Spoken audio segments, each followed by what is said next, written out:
Ten,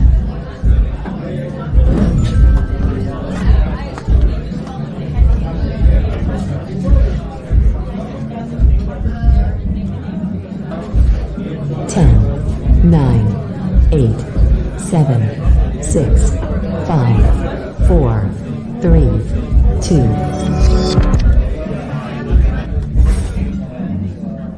What's going on? What's going on? Happy Thursday to you. Good evening, good evening, good evening. Welcome to the Pro Fan Talk. My name is Marcus Thomas. I appreciate you for joining me. It's been a crazy week this week. We had a very, very lively news cycle this week, man. And we are back into it. Camp started this week, and we are ready to rock and roll. The 2023 NFL season has officially begun, and I am all for it, man. Let's get down and dirty. The wait has been long enough. I see some people in the chat already. Sean Young, as usual, first out the limo. My boy Vince. What's going on, Vince? My pops is in the building. What's going on, Dad? Rob Povey, I see you, fam. We getting it on and popping, man. It's been a great week, man. For those of you that didn't see, I kind of reached on my personal channel, reached 700 subscribers, which was a big milestone for me. So trying to make my way to 1K, and I'm trying to bring all that love over here to the mothership on A2D radio. But we climbing, man. We are climbing. So yeah, Vince, that's one of my talking points, man. The 3 major injury scares, man. People at my crib at home in Cincinnati going nuts after the news that came out about 2 hours ago, man. So we're going to get into that, man. Just happy to be there. We ain't got to start, no more OTA talk. Now we can see what's what, and now we can really get into the mix, man. Now we can really get into the mix, and it's been far too long. It seems like it has, but it really hasn't.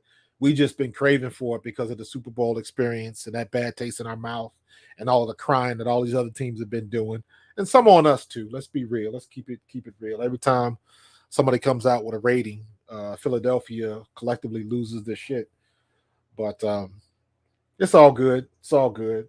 It's part of the cycle, part of it, nature of the beast. So, but before we go any further, I would like to thank the first 5 out of the limo.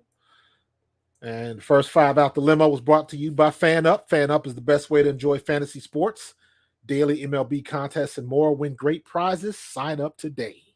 Use promo code A2D for a 5,000 bonus points value, $50 value. FanUp.app. Download that app. Get the betting, but just don't do it on NFL property or in an NFL facility because they might fine you. But in any case, appreciate y'all first out the limo. It's going to be a lively day. We getting it in, man. We getting it in. And, of course, first out the limo, we back in camp. We are back in camp. So happy. We had a good first day. We had a lot of guys have very productive what happened to my sheet? Hold on. Had very productive first days. First day in camp. I should say it like that. Very good first step. Very good first impression. We had some guys that were opening some eyes and raising some eyebrows. Legal side hustles. I see you. We back at it, son. Yes, sir. We are back at it. But we good first step. A lot of people, a lot of chatter on Twitter and on the Facebook and Instagrams about what was going on in camp. A lot of people saw a lot of good things with some of the rooks coming in. But I always tell people, pump your brakes. Pump your brakes. And as my guy Vince was alluding to, the reason why I always say that is because you got to make it through training camp. We just started. We got to get through. We got to get through training camp. We got to make it through preseason. Then we got to get through the first 4 seasons of the regular season. So pump your brakes a little bit, right? Because all my people in Cincinnati, all the people down in Miami, All the people over in Detroit, they got a scare this week. And you talking about the first two days of practice where you really not doing anything. You're not going full tilt. They don't go full tilt in practice no more. They might go full speed, but going full contact practice, they don't do that no more. The only time you can see full contact is in preseason games. So all the linemen running around with the bubble helmets and all of that kind of stuff. So it's a new era, the newer days, as I like to call them. So, but when you have 3 major injuries like that, the most important thing for any team in the NFL, you got to get through healthy. You got to get through healthy. You look at our team going into last year all the way to the Super Bowl and all of the starters that made it that far to actually play in the Super Bowl. Now, we had some injuries along the way. Avonte Maddox went down. CJ GJ went down. Jalen Hurts went down. But for us, just at the luck of the draw, they happened to us at the right times that allowed us enough time to get healthy. I believe Jalen Hurts would have played if he had to play, but they kept him safe. They made the right call in getting that, holding him out and letting Gardner Minshew finish off the season and brought him back for the playoffs when we really needed him. And it showed. It really showed. So, but when you have major players, people that are expected to make a considerable, large contribution to your team, and they go down in camp, like the first week of camp, you're not even doing anything. You're doing some 7-on-7 drills, and you're doing 11-on-11, but 11-on-11 is just two-hand touch. It's people still trying to get on the right page and all that kind of stuff. So it is what it is, man. It is what it is. So you gotta be careful. You gotta pump the brakes. You gotta take it slow and just get through training camp. Just get through training camp. Stay healthy and we'll be good, right? You saw what happened to Joe Burrow. Now, when I watch this video clip, I'm not going to show you. This is just a screenshot of it. But go back and look at the video of what happened to Joe Burrow. Joe Burrow was rolling out, and he just felt it. Didn't nobody touch him. He just rolled out and then started hobbling. Vince, are you serious? Wow. Full. Out until December. Holy cow. Wow. Out until December. Now, does that mean he's going to be out until December? Is it going to be out until that's just the estimate? Is he going to need surgery? Is he going to need a scope? All of that kind of stuff. And then what you got to remember when somebody say they're out until, when they finally get back on the field, now you got the mental. Now you got to deal with the mental situation of coming back from injury. We've been talking about what the 49ers are going to do at quarterback if Brock Purdy's not ready. Now, Brock Purdy is supposedly healthy and ready to play. However, the one thing people don't take in consideration is once he steps on that field, how quickly can he overcome those mental hurdles? And what I mean by that is the first time Brock Purdy drops back, and whoever their edge rusher is, somebody's going to get lucky. Somebody's going to get around that tackle, and they're going to put that paw up, and they're going to be coming for that ball. Now, I am quite positive in 49ers practice, they're going to tell him and tell the defense, do not touch the quarterback. Do not swipe for his arms. But when you see somebody coming, that mental goes into play and you think it's coming. That's the mental hurdle that Brock Purdy has to get over. And he's not going to be able to get over that until he is in a preseason game. Now, that's the next question. Are they even going to play him in preseason? Are they going to risk that? Because the rookies and the guys fighting for a position on the other side of the field, they don't care about that. They don't give a damn about that. They're trying to make the squad. If you in a game, you fair game. So the minute a defender comes and they swipe at that shoulder, what is he going to do? Is he going to wince? Is he going to double pump?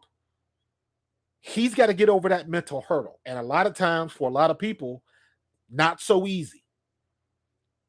Quarterbacks, you're dealing with arm strength, and how long does it take for someone who's gotten an arm injury to just grip it and rip it? That's a slow, gradual build back to throwing full speed and back to getting ready. And even when you think you're ready, you still don't just haul off and just throw something as hard as you can, because your brain is telling you, I don't know yet. So you got to get over that hurdle. Joe Burrow's got to get over this. But they're going to take their own sweet time. He's probably not going to touch the field another time in camp if it's serious. And oh my God, Jalen Ramsey. Woof. That's hard to see, man. You don't wish no injuries on anybody. But it's the nature of the beast. It's part of the game. But translating this to some other situations, like this is exactly why we got this whole running back controversy going with the contracts and all of that kind of stuff. This very reason right there.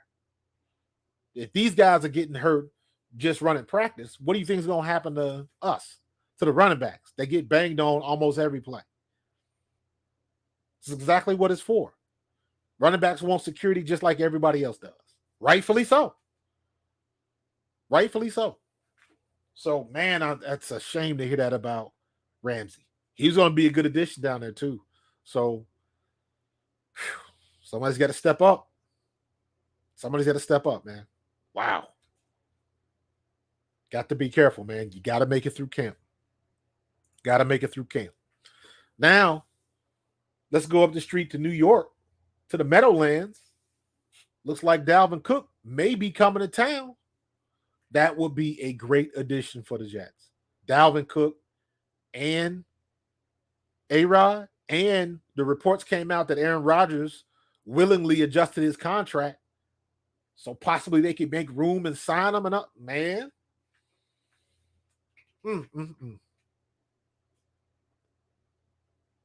I wonder if Aaron Rodgers is just trying to stick it to the Green Bay Packers. He's adjusting his contract. I didn't see that in him. I don't ever remember him doing anything like that before. Adjusting his contract so they could possibly sign somebody else. I don't know. Maybe he sees the writing on the wall for his career. He's only got 1, maybe 2 more good years left, and then he'll be hanging on by a thread. It's still hard for him to move out the way. He really didn't have any receiving weapons in Green Bay the last couple years. So we'll see. We'll see what's going to happen. I think that would be a damn good signing for New York Jets. So Dalvin Cook, I thought the Eagles were going to take a run at Dalvin Cook, but, man, we got running backs all the way down South Street, man. We can't afford to put nobody else in there. Let me see. What you say, Sean? I saw it with Derek Barnett. We'll get into that in a minute. Did he not do 3.5? Get bonuses up to.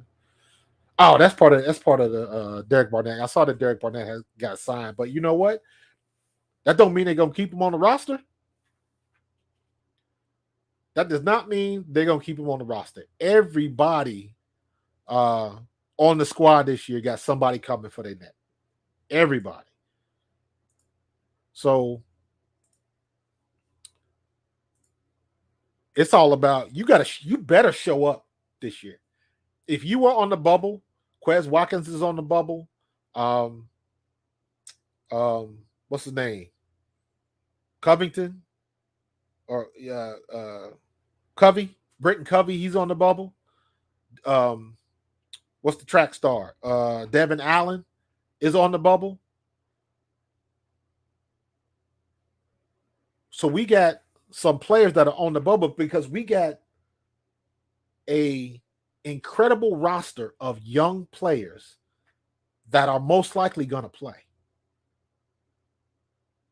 Y'all know I am a Reed Blankenship fan.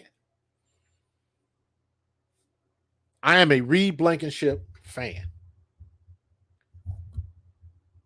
There was no reason why Reed Blankenship was that good last year. Nobody expected that. He got his opportunity. He stepped on the field and balled out. However, it looks like if Sidney Brown gets an opportunity, that boy is going to play ball. It seems like. I'm just looking at the optics. He ain't stepped on the field yet. We ain't had no live action, but they looked the part. Jake, what's going on, brother? So I don't know. It is going to be. You got people coming at your throat this year in camp, man. Barnett, if you on that defensive line, Jordan Davis, Josh Sweat, Milt Williams, Nolan Smith, Jalen Carter. And for all the reports that I've read, it looks like, again, that we're talking about optics, nothing concrete, but it looks like Jalen Carter is the real deal. At least though that's what the first reports look like. Jalen Carter is the real deal. Jordan Davis has dropped 30 pounds, and he's looking slim and trim. So I am very interested to see what's going to happen now that Jordan Davis has dropped 30 pounds. James, that's a good point, man. He want that back. He want that next contract. So I made a point to say, if you don't understand what it means to lose 30 pounds, try running down the street or run to the end of your driveway to check your mail. Then come back and strap on a 30-pound backpack and do the same thing, or walk down the street. It don't seem like a lot. Trust me, it is. 30 pounds is a lot. It's definitely a lot. So, and if that means he can get off the ball a half second faster, I'm going to have to go back and look. Sean, I don't know if you know this. I'm curious as to how much did Jalen or Jordan Davis weigh when he ran his 40 for the combine? Because I believe he was 340, 350 or something like that. And whatever that time was, I'm interested to see what his weight was and if he's lighter now than he was at the time of the combine. Because that's huge to me. When you got somebody that big that can be that quick, that's a problem. That's a big problem for anybody that's got to deal with that. So let's take inventory. You got arguably the guy that should have been the defensive MVP last year, Hassan Reddick, coming off the left side. Then you got Josh Sweat. Then you got Jordan Davis. Then you got Jalen Carter. Then you got Fletch. Then you got Milt Williams. Now you're on the other side, Nolan Smith. He's another one that's been raising eyebrows at camp. And what's the thing everybody's talking about? Everybody's talking about his speed. Everybody's talking about his speed. Where'd he go? There we go. Everybody's been talking about that kid's speed, and he looks the part and all that kind of stuff. Listen, when you in camp like that, everybody looks the part. But when you got 4.39 speed on the edge, now as good as Hassan Reddick is, Hassan Reddick was 4.5. He was 4.5. King and Negus, I appreciate that, brother. D-line is better this year than last year. I do not disagree. I do not disagree. We got faster. We got younger. We are a problem again. They got rid of the dead weight. Robert Quinn was good at one time. He wasn't good when he got to us, got to Philly. I think he still has some nagging injuries. He got close a lot, but he could never just get his hands on the quarterback. I think he ended up with 1 sack or a half a sack or something like that. But even in the Super Bowl, he was getting close. But, he ended up being on skates like everybody else on the defensive line. But, yeah, we got that covered now. We got that covered. And not for nothing, Derek Barnett might be on the bubble, but in my opinion, Derek Barnett is not a scrub. He is not a bust. He just had an unfortunate set of circumstances. And he's got a reputation now of being, absent-minded, penalties and all that kind of stuff. But that's in the past. It don't matter what he did last year or what he didn't do last year. He's on the field now. And like I said, every now and then he comes into play and can get to the quarterback. So let's see if he can keep it up, because you got these young boys nipping at your heels. And that'll get you started, and that'll get you motivated to do what you got to do. Trust me, I understand that feeling. That's not a good feeling, because I remember trying to, when I was in camp with the Eagles, trying to put my thing down and enter a young man named Charlie Garner. And it's a weird feeling. I got to do a video about this. It's a very weird feeling, because being a team player, you want the Eagles to do well.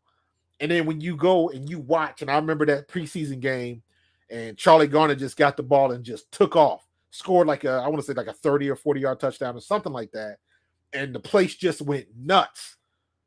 And we're over there high-fiving and all that kind of stuff. And in the back of my mind, I'm like, this guy's going to take my job. And that's exactly what happened. Got that call. Hey, Marcus, this is Coach Woods. Why don't you come in and bring your playbook? It's the nature of the beast. So everybody's always coming for your job. And you got to show and prove. Quez Watkins is another one.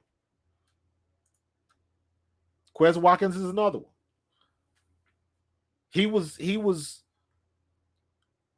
not bad last year. I keep saying that. He wasn't bad. His speed is almost elite. He has very good speed. You got okay speed, you got good speed, you got very good speed, and then you have elite speed. Elite speed is when you're talking about Tyreek Hill and Waddle and some of those other ones that are very low 4.3s and almost 4.2 guys. That is elite speed. Nolan Smith, for somebody his size and the position he plays, that's elite speed. Micah Parsons, for the position he plays and the size that he is, that's elite speed. So, Quez Watkins at 6 foot, running low 4.4s, that is very good speed.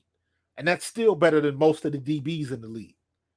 You got the size and you got the speed. The only thing you got to do, bro, if you happen to see this video, Quez, it ain't like we don't like you or we think you suck now. At least I don't.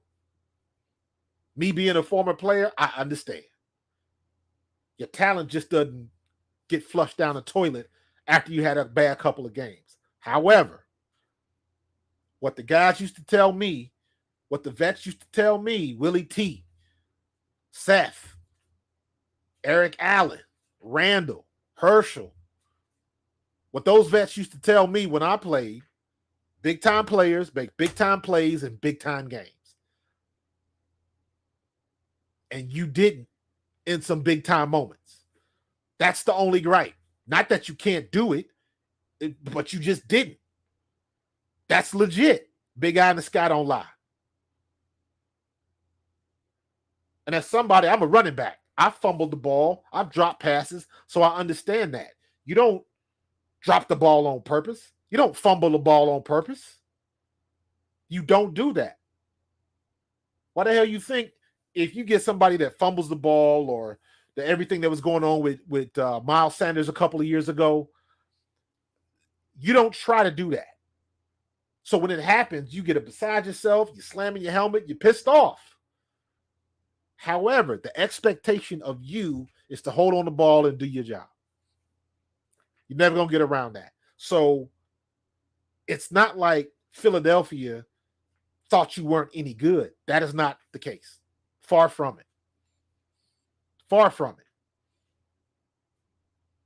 But in today's NFL, players they get inside their feelings because they spend too much time on social media. One of the best things I heard in camp already was somebody had a microphone on AJ Brown, and he said, "You know what? I kind of put away the social media in the offseason." I was like, "Bravo, bro! That's the best thing you can do." Because now this new era of athletes, they got all of these resources and opportunities and everything that we had. It's just magnified more because of the media and social media. But everybody's like getting sensitive now. Everybody's sensitive. I said this before, man. Like I'm not getting mad at somebody I'll never meet. I can't do that. But this modern era of athletes, if somebody says something on Twitter, you got to come back, and then it becomes a back and forth war. And what the people, or at least what the athletes got to understand is you will never win that war. It'll always go south for you. You can't win the battle of the words. The only thing you can do is get on the field and ball out. That's the best way to shut up critics. Because you're not going to win a war of words. Because the person on the other side of the keyboard, that's what they do. They got all the time in the world on their hands. You don't. You got to go to practice. You got to study for what you got to do, get ready for the game upcoming. And the minute you make a mistake, and in this league, people still make mistakes. Happens every game. That's why you go into the film session. So you can look at the mistakes. Everybody's going to make mistakes. And them people on social media going to come down like a ton of bricks. And you got to be ready for that. So getting sensitive about the situation doesn't help your cause. Everybody's jumping on that. I heard the stuff that CJ Gardner-Johnson said about the Philly fans. I'm like, dude, you wasn't saying that a couple weeks ago, and you damn sure wouldn't be saying it if the Eagles had signed you. Or if you had taken the offer that Howie gave you to sign back with the Eagles. You took your shot. Not mad at you for that. You shot your shot, but you outshot the market a little bit.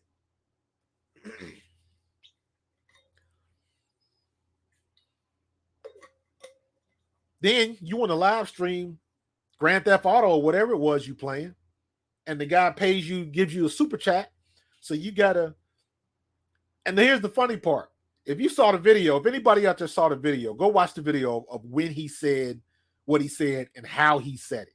He didn't want to say it, but the kid had paid his $5 or whatever it is to ask the question.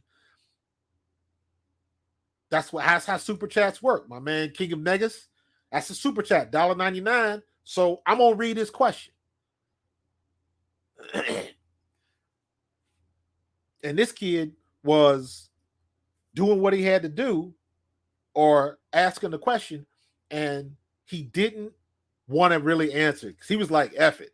I'm gonna go ahead and tell you the truth. So you could tell he really didn't want to go there, but he said, oh well, I'm gonna do it.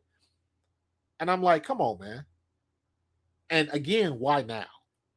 Why are you getting into this now? And a very interesting thing, when he got hurt, when the report came out that he went down in camp and they had to cart him off and nobody knew what was going on. Immediately, I put out a post and I said, you got to be careful about the type of energy that you're putting out there. Dad, I'm going to get to Deion Kane in a minute. You got to be careful about the type of energy you putting out, because everybody is one play away. Everybody is one play away from glory or ruin. So you have guys. What happens if Joe Burrow, if it's worse than we think and he can't come back? He's ruined, but his backup has an opportunity to shine and step in place, and maybe some things can happen for him. That happens on every team, at every position, every week. So you have to be careful the type of energy you putting out there. But the point I was making was, one of my teammates, Michael Todd, you know who you are. Michael Todd Walker, EKU, represent, bro. We saw love. But he saw my text and was like, you can't say that. Philly's only saying that because he didn't sign back with y'all. And the reason I bring that up is because outside of Philadelphia, people are always getting the wrong information because the media paints that look of Philly. So everybody gets the wrong idea of how we feel about certain players and all of that kind of stuff. And for him to say that about Gardner Johnson, it was like, no, that's not the case. Everybody in Philadelphia wanted that dude back. Everybody wanted him back.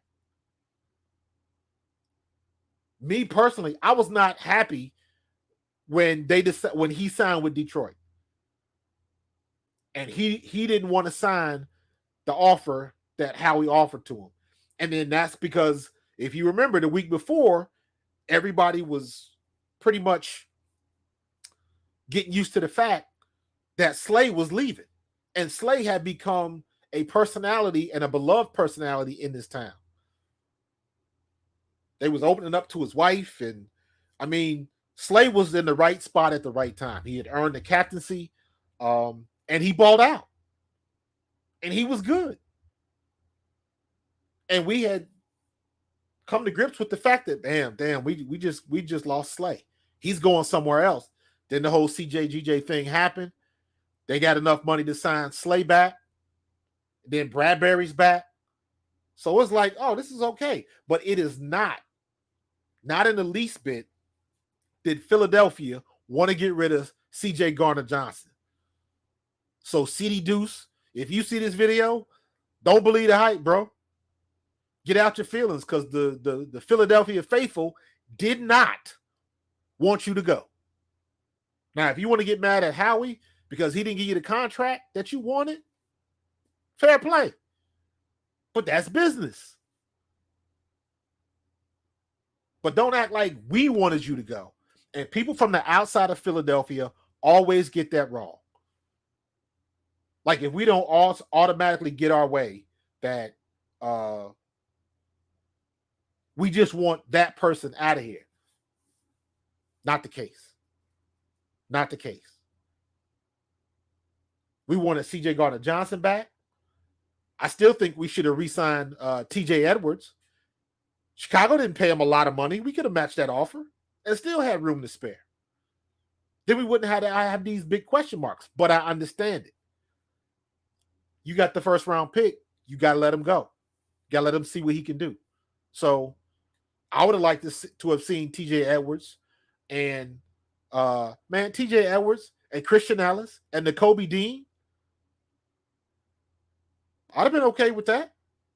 You can swipe Christian Elliss in, because I think Christian Elliss would have been a little bit faster than TJ Edwards, and let Nakobe Dean do what he does.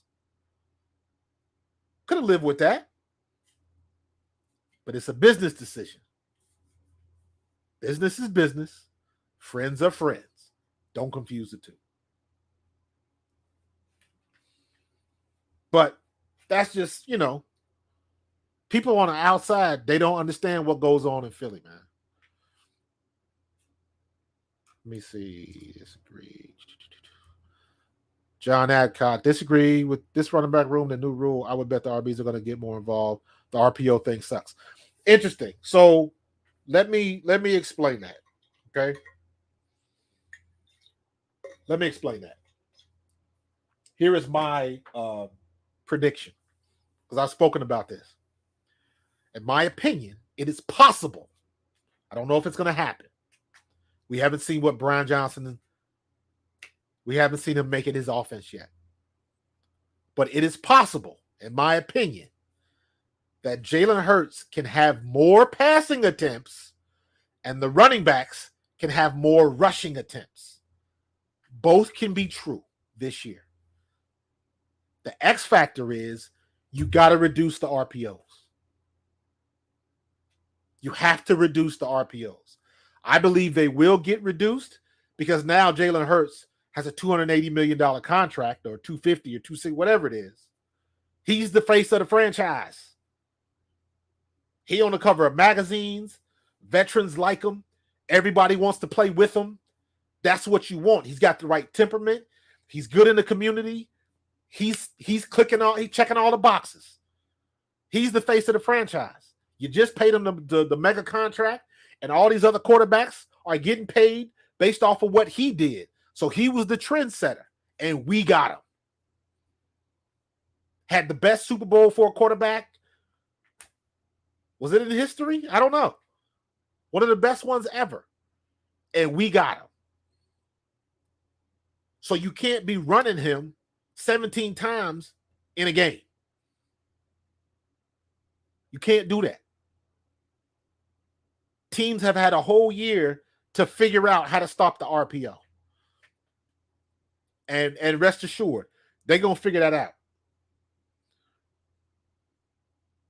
They are definitely going to figure that out. And I've said this before. Any team that wants to slow down, they're not going to stop it, but they can slow it down. All they got to do is go back and watch when we played the Texans. And daggone it, what's his name? What is his name? Hold on, I wrote it down. There is a number 55. Crap. I can't. I forgot his name again. Nope. I want to find his name. I'm gonna look it up. Do me a favor, Sean, if you still on, or Vince, if you still on, look up the Houston Texans number 55. What's the name of the linebacker?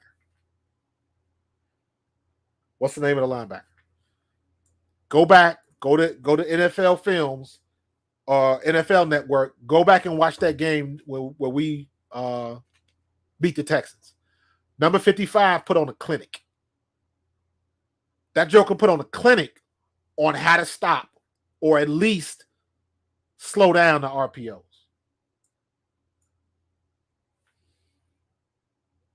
The only thing a team has to do if you run in the RPO is hit the quarterback. That's it. You give up the running game. Give it up. You tell the defensive end, if they run in the RPOs, hit the quarterback. What if he gives the ball to the running back? Doesn't matter. You thought the quarterback was going to keep it. Smash the quarterback. No team wants their quarterback to take those type of hits. That's how you stop the RPO. And eventually, that's going to happen. Because they'll give up the 10, 15-yard run. If you smacking the quarterback in the mouth, now the risk of injury goes through the roof. So how do you combat that? Very easy. Establish your running game first. That's how you stop it. You can still run the RPOs, but establish the run game first. When you're running the ball, if we gashing you for 5 to 10, defenses have to adjust. Once they adjust to stop the run, then you pull it and get around that end. Then you pull it, hit the hot route, hit the quick slant, hit the out and up. That's when you get into the chess match to see what they're doing. That's how you take advantages of defenses, and that's how you win the chess match with mismatch, with alignments, with packages. That's how you win. Like I was saying earlier, when you flip it, what are the offenses going to do to adjust to the speed that we have on both sides of the edges on our defense? You got a 4-5 guy that just had 18 sacks, and you got a 4-3 guy fresh out of college. Something got to give, because everybody ain't got a good tackle. Jack Hughes, thank you. Thank you, Vince. Jack Hughes was the linebacker for the Texans. Go back and watch that game and look at how he played. He didn't make every play, but if y'all remember, we should have blown their doors off. And that was a tough game. That was a tight game till late in the fourth quarter. And that game was a little bit tougher than it should have been. But if you remember, that exposed our defense. Our run game was Dion, what's his name? the running back. He had a great game against us, and we got exposed. We got exposed a little bit. But in any case, the point is, all these teams have had a year to watch film and figure out how to stop the RPO. And rest assured, they're going to be about doing that. Brian Daly, what's going on, brother? I see you up there. So it all depends on what they do. In my opinion, the best way you can make the RPO just another version of play action. You can do that, but you have to establish the run game. And to me, it is lunacy that we have the best offensive line in football. I'll fight you on that. We have the best offensive line in football. Run behind those guys. Get a ball to Swift or Gainwell or Rashad Penny or whoever you want to get a ball to. Whenever they finally make that decision, let him run behind Lane. Let him run behind Cam or that right side of the line. Follow Kelsey up the middle. Whatever you got to do, let them boys on our offensive line do what they do best. And you just pound that defensive line and you soften them up. Then you run the RPOs. Then you run a true play action. Then you hit them with a screen. But start it with running the ball first. Run the ball first. Especially with our offensive line. That is a crime. That is a crime. I don't care what anybody say. I don't care how good of an offense Shane Steichen was calling last year. The fact that we had multiple games where Miles Sanders had 2 carries and a half. That is criminal.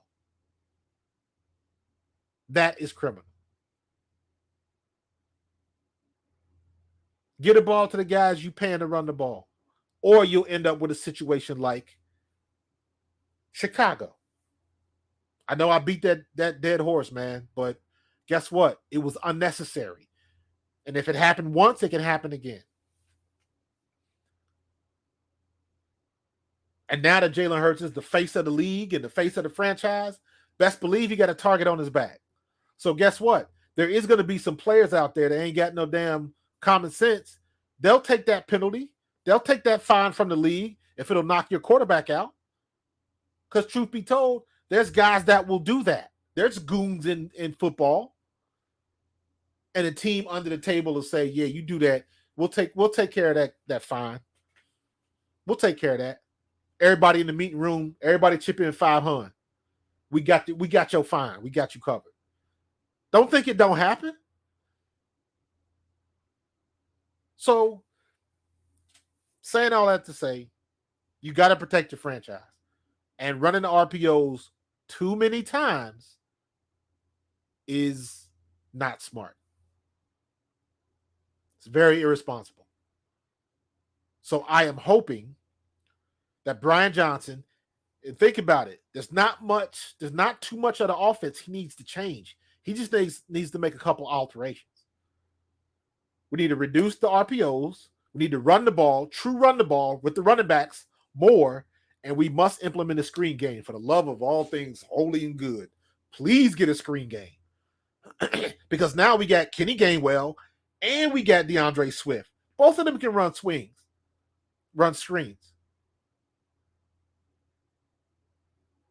You go back and you listen.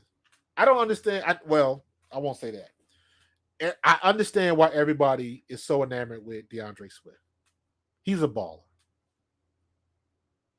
But Kenny Gainwell has had big names in front of him his whole career. And the only thing he's done is show up and ball out. The latter half of the year, he ran the ball better than Miles Sanders. And y'all know me, I am a Miles Sanders fan. I wanted to keep Miles Sanders. I'm a Miles Sanders fan. I don't think they used Miles Sanders correctly. Miles Sanders should have led the league in rushing. But at the end of the year, Kenny Gainwell was a better tackle-to-tackle runner than Miles Sanders was. He was a little bit more explosive, had a little bit more shake to him when he gets through the hole, a little bit more elusive. Miles Sanders, He was a jump cut guy, and he didn't have that explosive speed like that. Kenny Gainwell does. He can jump cut you and take off on you. They just didn't use him like that. We could have been throwing screens at Kenny Gainwell last year. Why didn't we? John, I'm with you, man. I can't wait to see Rashad Penny too. I'm curious to see how they're going to use him. They can't use everybody.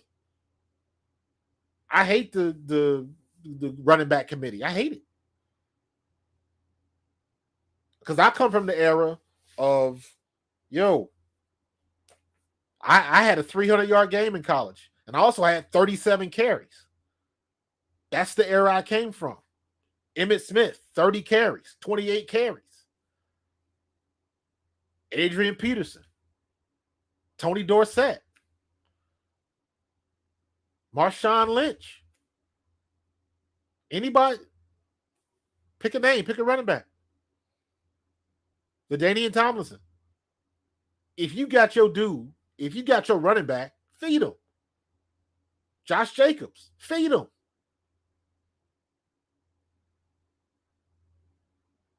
It is very important for a running back to get in a rhythm.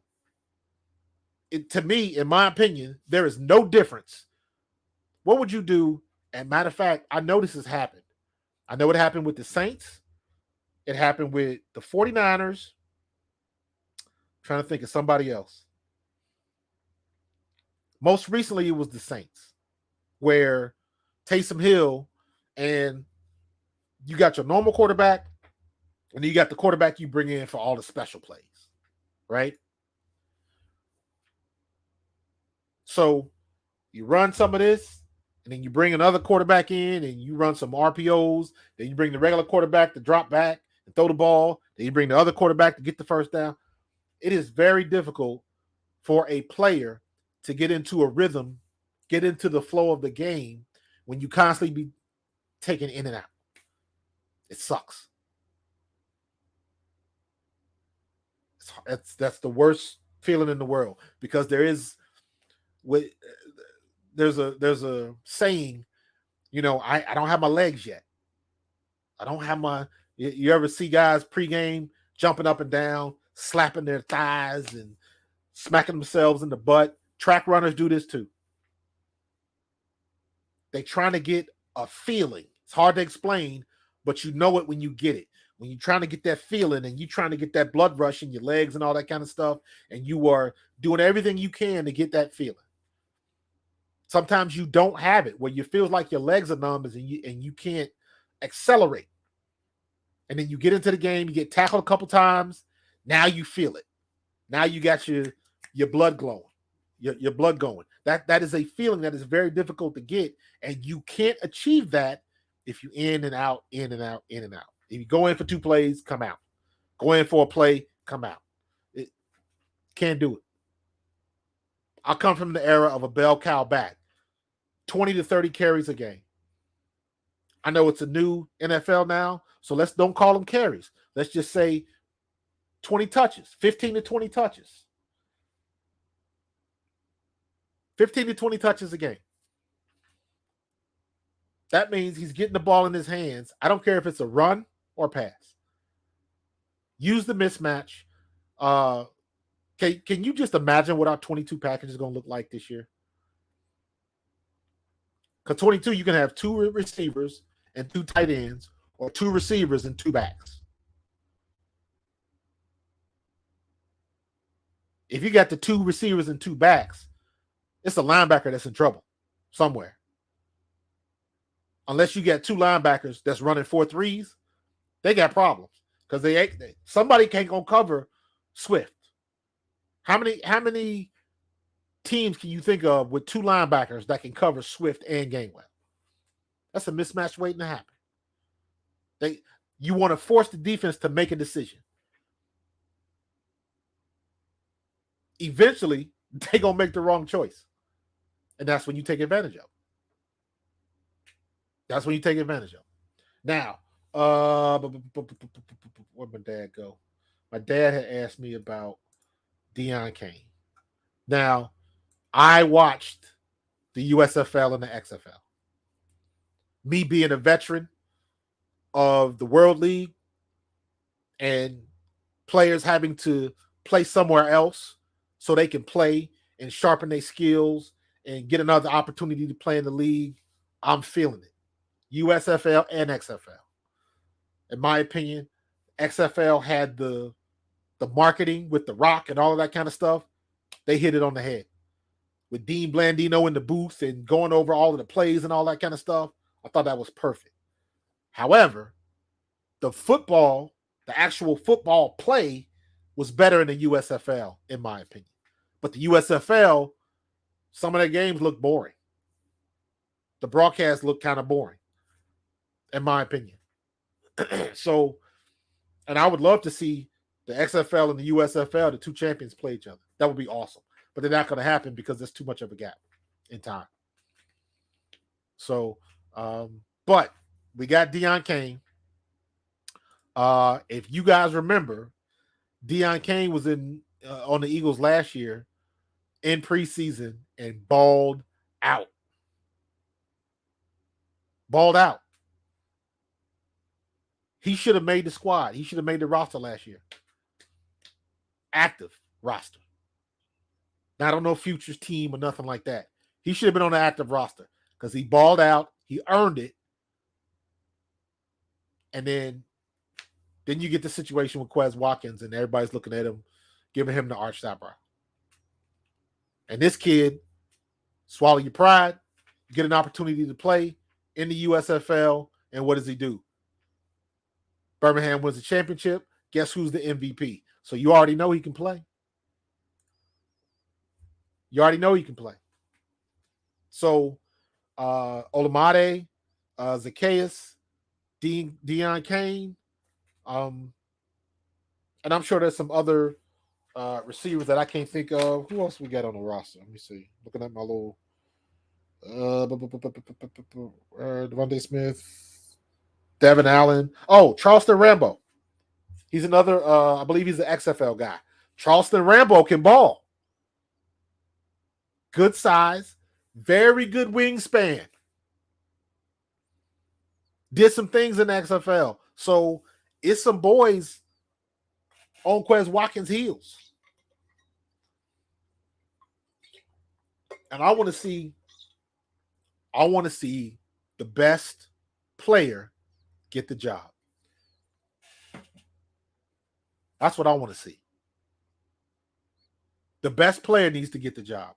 One of my fears for Nick Sirianni is fiercely loyal to his guys. I ain't got a problem with that. You look at Jimmy Johnson, you look at Bill Parcells famously had his guys that he would call up and fill out teams wherever he went because they knew exactly what he wanted. They knew how to run his system. So he would always call his guys, whether they were the best player for the job or not.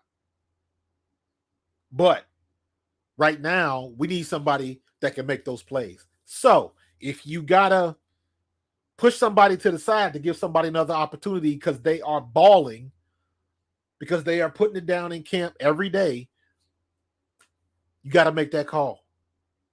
And I don't want Sirianni to be so fiercely loyal that he'll make a wrong decision. I understand his business, and it could still happen.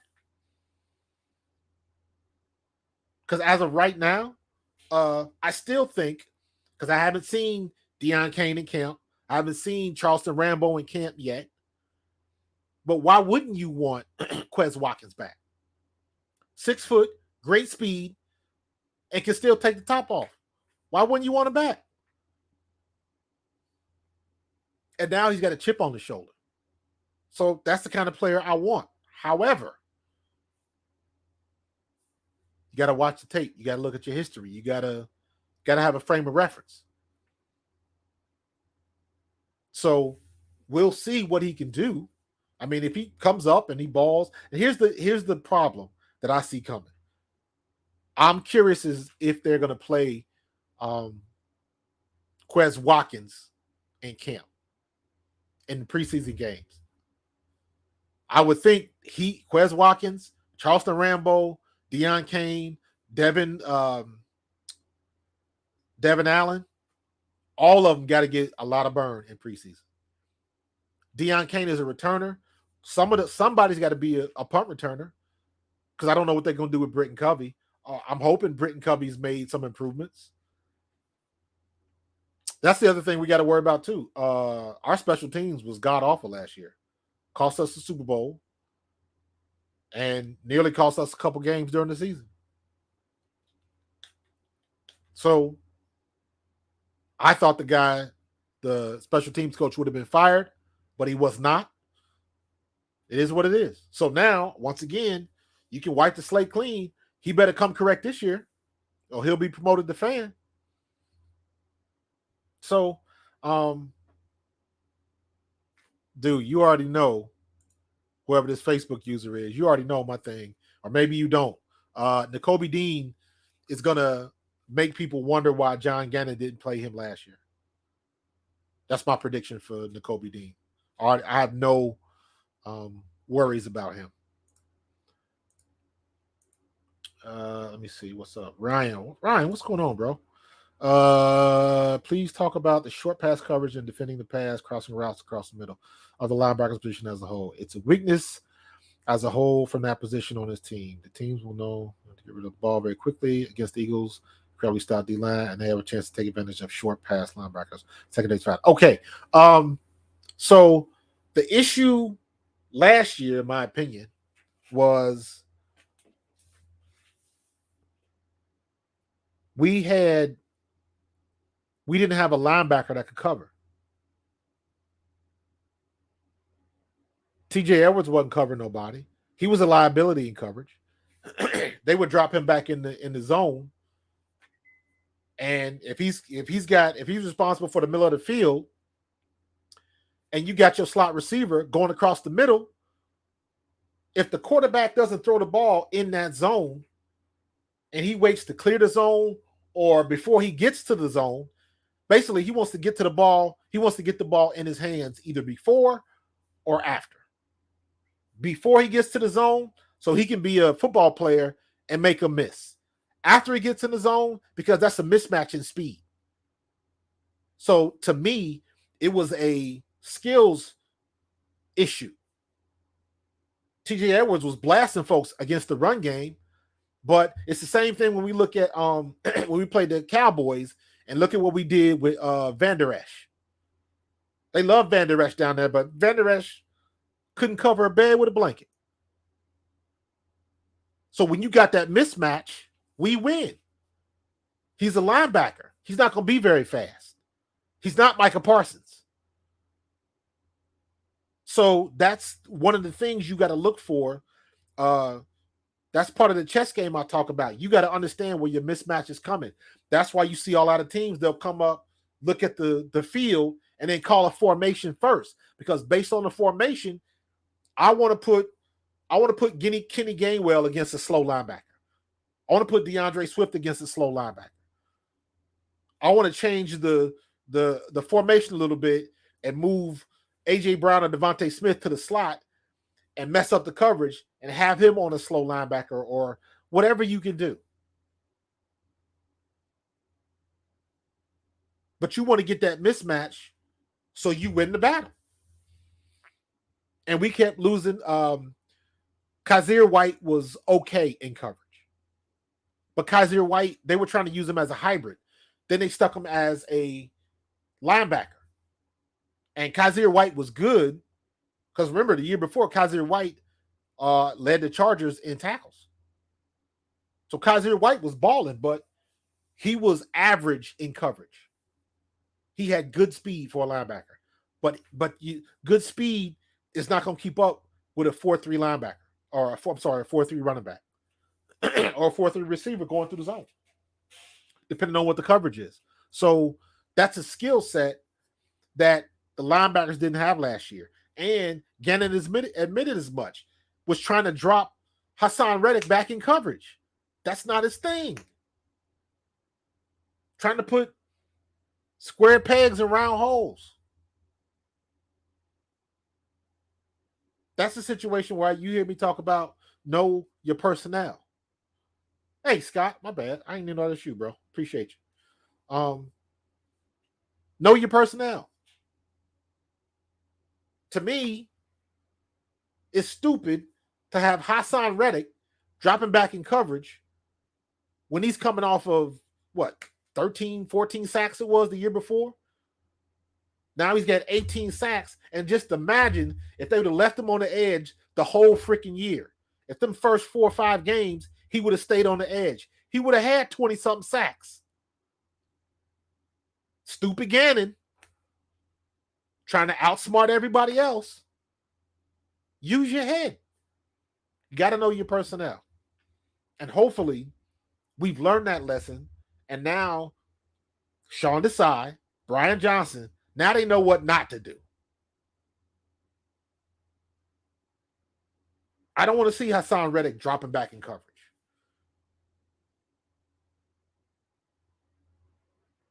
Nolan Smith, he's got 4.3 speed, but can he cover? I don't know. He's an athlete and super fast, but can he cover? That's a different set of skills.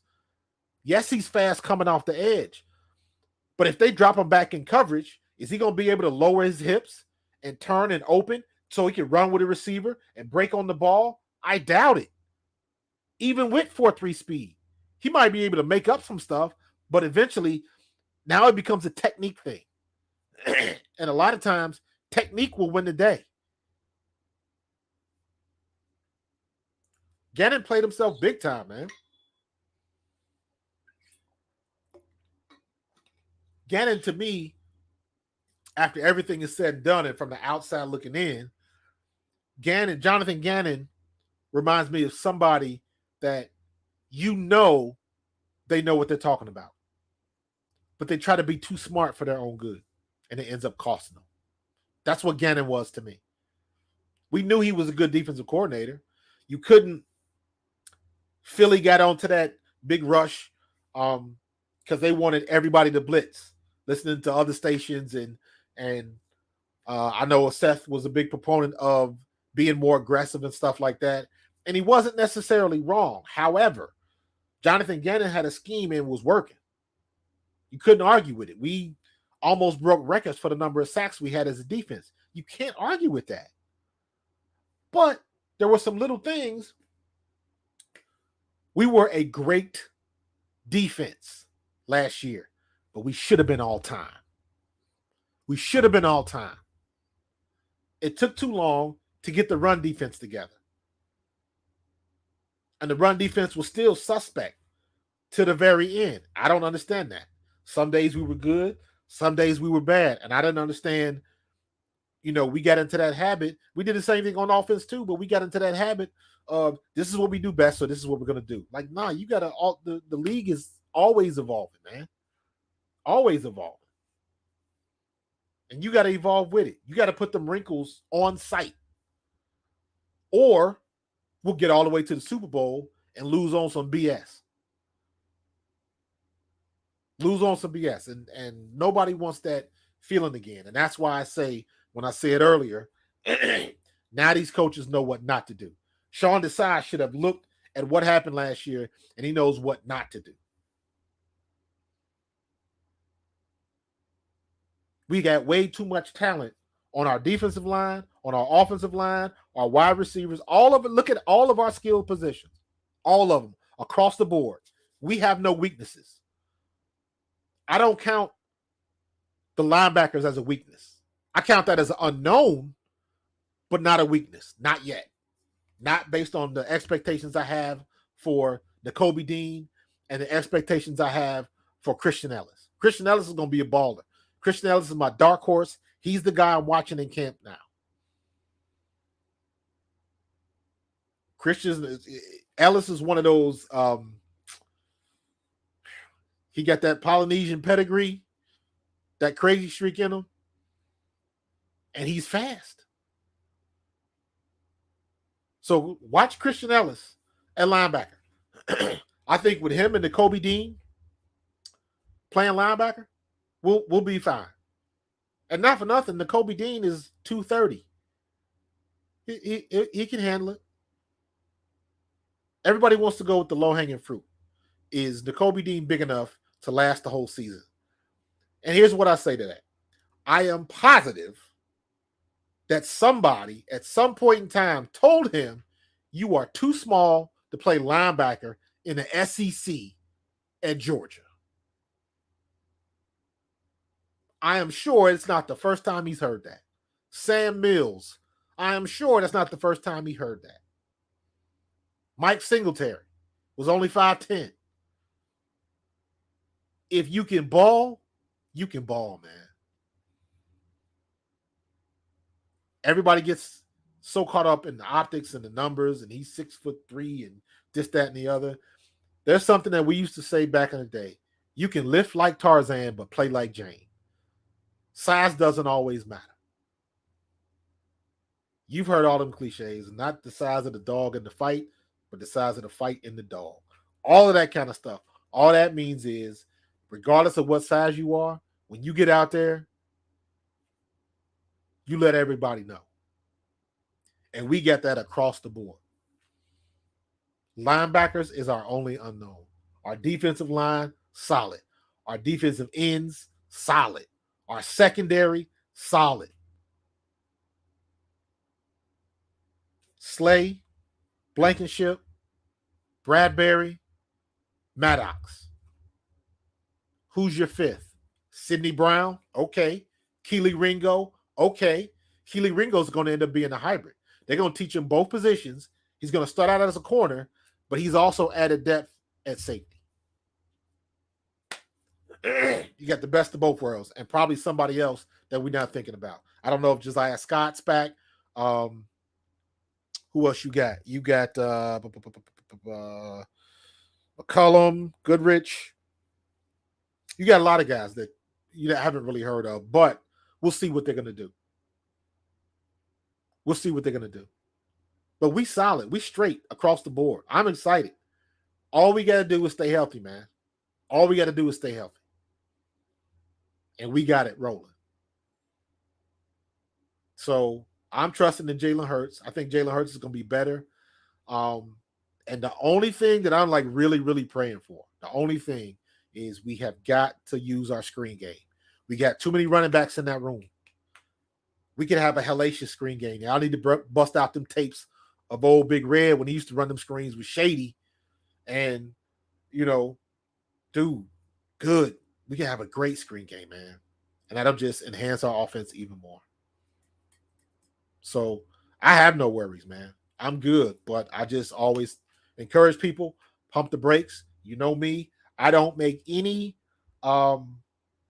you can't get a true opinion of what kind of team you have until you're in week 4.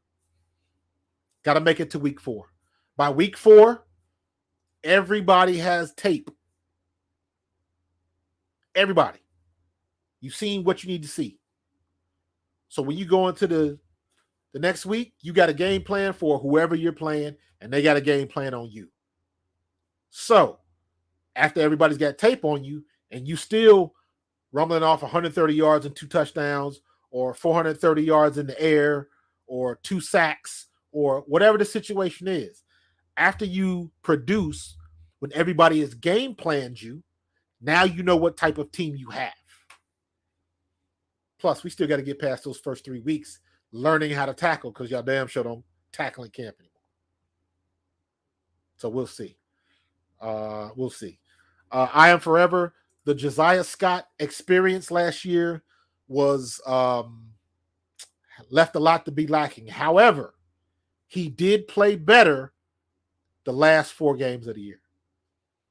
Earlier, when Devontae Maddox got hurt, it was ugly.